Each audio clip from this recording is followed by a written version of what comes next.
कि मिसेस अकरम ने अपने बेटे का जिक्र किया था कि वो बहुत बदज़ुबान है, बदलिहाज है और अपनी माँ का और बहनों का किसी का ख्याल नहीं करता, और आम तौर पे वो करता भी कुछ नहीं और गुस्से में रहता है। क्योंकि जब कोई गुस्से में होता है उस वक्त उसको नहीं समझाया जा सकता, गुस्से की बाद वाली कैफियत में उसको समझाया जा सकता है, उसको अच्छा और बुरा बताया जा सकता है। उस वक्त माँ अपना लम्स दे, उसको समझाए, ये एक आजमूदा तरीका है। उस वक्त चीज़ों को समझाया जा सकता है और बेहतर किया जा सकता है। कलसूम कहती हैं कि सर जी मेरा वज़न दिन ब दिन बहुत ज़्यादा हो रहा है, मैं बहुत परेशान हूँ, होना भी चाहिए परेशान, चेहरे पे भी खराबियाँ आ रही हैं। और ज़ाहिर बेटा, ना सिर्फ चेहरे पे खराबियाँ आएंगी, जब वज़न बढ़ेगा तो आपके हार्मोन्स भी डिस्टर्ब होंगे, आपके डेज भी डिस्टर्ब होंगे। मैं तो आपको मुखलिसाना मशवरा दूंगा।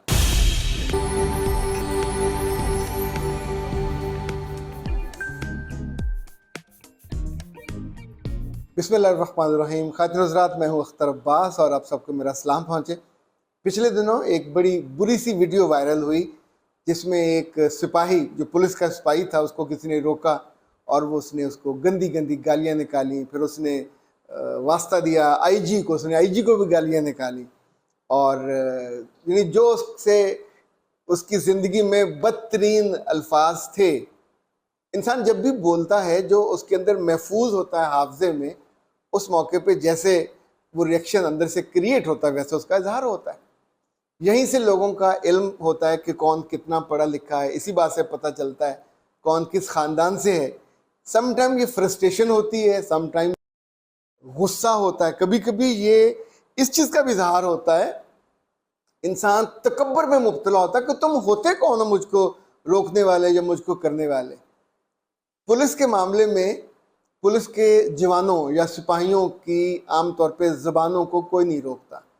जब ये काम कर रहे होते हैं सड़कों पे इधर उधर, तो एक ही चीज़ इनको समझ आती है, वो है लोगों को बेइज्जत करना या ऐसे लफ्ज़ इस्तेमाल करना जिसमें अगला बंदा शर्मिंदा हो जाए, डर जाए, खौफजदा हो जाए।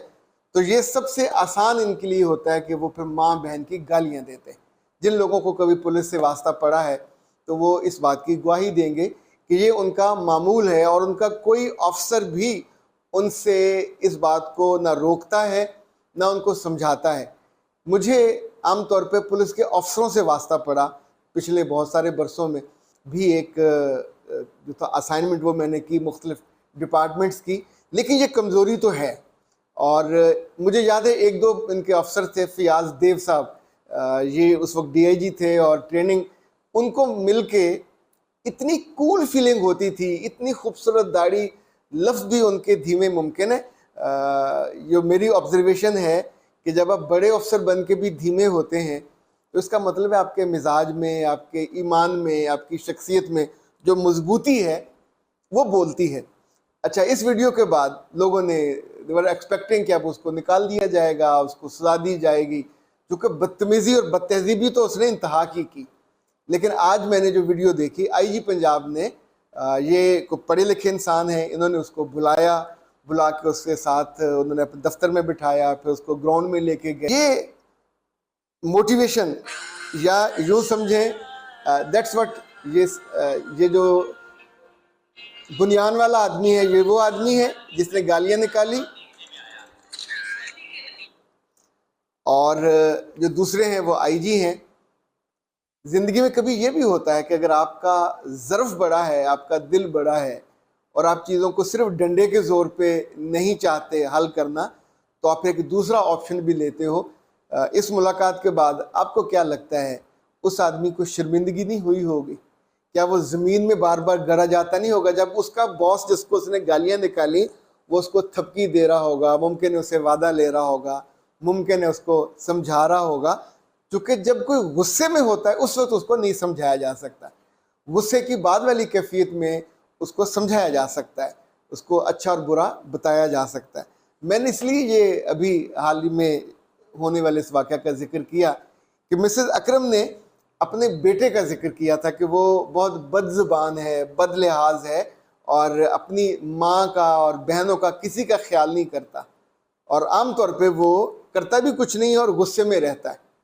तो इनफैक्ट ये जो मामला था, इसको देख के मैंने सोचा कि अगर वो खातून या उनके भाई, मुझे लगता है उनके मियाँ नहीं हैं, या उनके ख़ानदान का कोई बड़ा उस बेटे के साथ एक दिन खाना खाए, उसको बाहर ले जाए और उसके अंदर की जो गुडनेस है उसको टच करे और उससे कहे कि रब ने तुम्हें मर्द बनाया, बड़ा बनाया, ज़ुबान भी दी, कलाम का जो सलीका करीना वो भी दिया, पर तुम हमेशा बदतरीन चीज़ चुनते हो लफ्ज़ों के लिहाज से, जिससे दूसरे की इज़्ज़त, मोहब्बत और एक तरह का उसको तुम बिल्कुल कुचल के रख देते हो।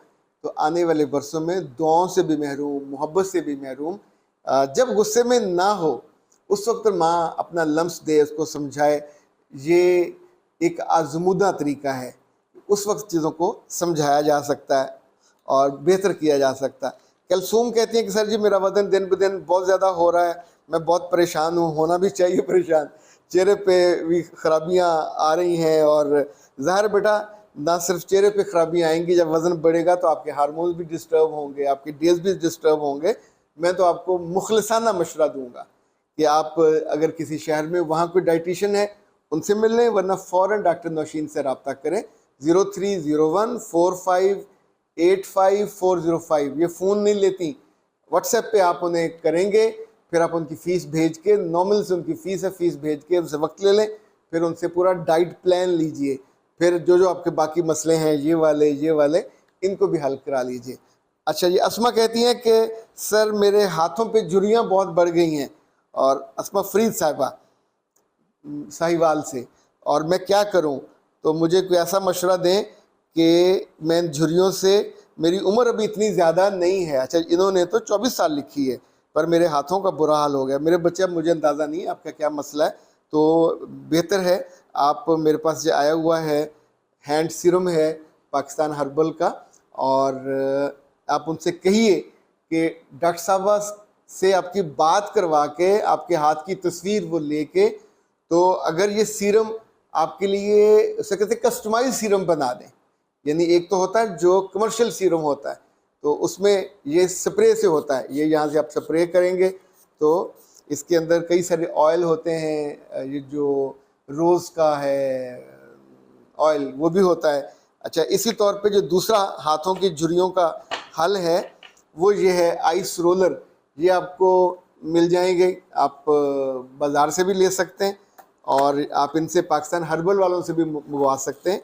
इसका तरीका ये है कि आप इस आइस रोलर को ये रखेंगे फ्रीज़र के अंदर, और इसके अंदर ना बड़ी, वैसे तो वो चमकीली झिल्ली सी है, जैसे वो छोटे छोटे दाने होते हैं जो बच्चे बड़े शौक से खाते हैं, तो उसको खाने की तरफ नहीं जाना। जब ये ठंडा ठार हो जाए यख, तो फिर आपने धीरे धीरे उन झुर्रियों पे आपने इसको इस्तेमाल करना है, और ये रेगुलर करना, सुबह दोपहर शाम। इससे होपफुली जो आपके हाथों की वो झुर्रियाँ हैं वो कम हो जाएंगी। इसको आप चेहरे पे भी, यानी ये अगर जिन लोगों को माथे का इशू होता है, यहाँ इस तौर पे भी इस्तेमाल कर सकते हैं और इस तौर पे भी कर सकते हैं, लेकिन इसको करना यूँ चाहिए चूँकि ये झुर्री ऊपर को निकलेगी ऐसे ऐसे। इसी तौर पे अगर जो ये मसला हो तो यहाँ पे ये नहीं चलेगा, यहाँ पे जेड रोलर होता है, वो छोटा होता है पत्थर का, और वो आप कर सकते हैं। इसी तौर पे एक गोशा होता है, गोयशा, ये भी आप इनसे मंगवा सकते हैं। ये पत्थर होता है बड़ा खूबसूरत सा, तो उससे आप ये दूर हो जाती हैं, ये दूर हो जाती है। मुझे लगता है कि गोशे से जो हाथ की झुर्रियाँ हैं ये उन पे भी काम करेगा। तजर्बा करने में क्या हर्ज है। चेहरे की झुर्रियाँ और माथे की झुर्रियाँ तो हमने गोशे से दूर होते देखी हैं, तो अगर आपके हाथों का मसला है तो आप उनका भी करके देख लीजिए, लेकिन कीजिएगा डट के। ये ना हो कि 2-4 दिन करने के बाद आप उसको फिर छोड़ के बैठ जाएं। लेकिन अख्तर अब्बास को दीजिए इजाज़त। अस्सलाम वालेकुम।